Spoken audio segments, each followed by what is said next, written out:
Paano ba mag-change ng name at password sa bagong Gumo Fiber modem? Una, pumunta ka sa home ng iyong cellphone.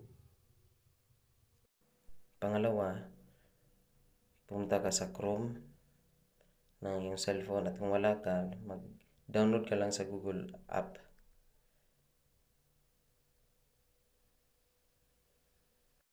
Pagkatapos, click mo yung search bar ng Chrome at i-type mo itong IP address.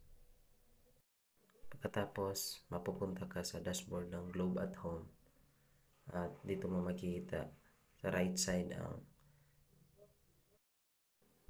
login to your account. Makikita ito sa likod ng iyong modem. Type mo lang user kasi user naman yung nakalagay sa atin. At ang password naman nito is tattoo at home. Small letter lahat. Pagkatapos, click mo yung login.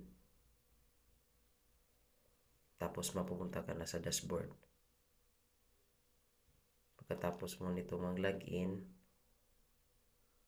click mo yung Wi-Fi settings. Tapos sa baba, may makikita kang basic. Tapos click mo yan.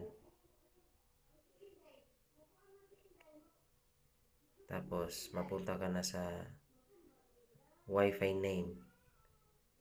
Change mo yan kung ano gusto mo at saka Wi-Fi password. Ikaw na bahala. Pagkatapos niyan, yun na, save, changes. Tapos yun na. At sa muli, maraming salamat sa inyong suporta at kita-kita tayo sa next video. Babush!